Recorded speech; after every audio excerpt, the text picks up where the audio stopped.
Uklon Driver ilovasida haydovchi sifatida ishlash va ish faoliyatingizni qonuniy yo'lga qo'yish uchun O'zbekiston Soliq qo'mitasining Dedox veb-saytida ro'yxatdan o'tish va o'z-o'zini band qilganlik to'g'risida hujjatini to'ldirish kerak.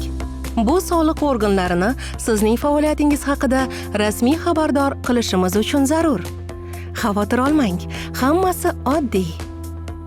Uklonni komissioner sifatida tasdiqlash bosqichlari.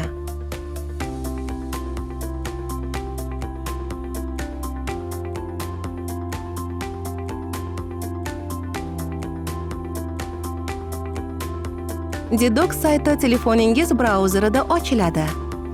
Tegishli brauzerlar Google Chrome, Safari, Mi Browser va boshqalar.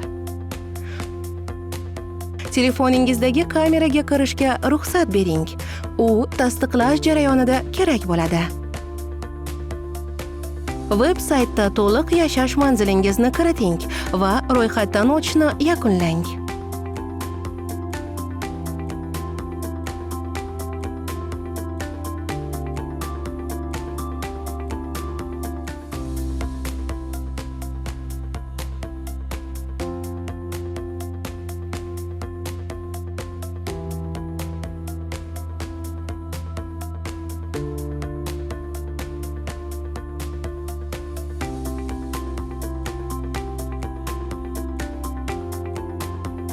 Hujjatingizni tasdiqlang.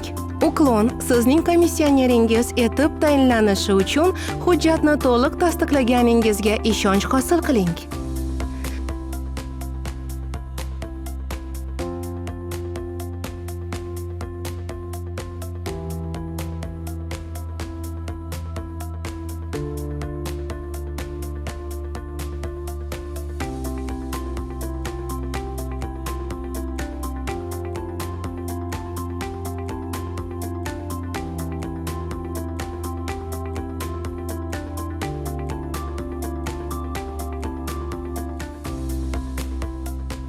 Tayyor. Siz o'z-o'zini band qilganlik to'g'risida maqomini muvaffaqiyatli topshirdingiz.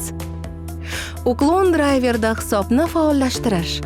Ro'yxatdan o'tganingizdan so'ng hisobingizni faollashtirish uchun biz bilan bog'laning.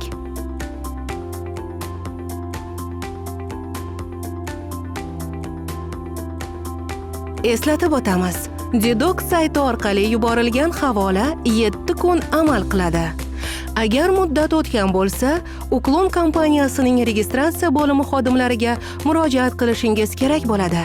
Muhim, haydovchilar faoliyatini qonuniylashtirish va bu haqidagi ma'lumotlarni soliq organlariga oshkor qilish majburiydir.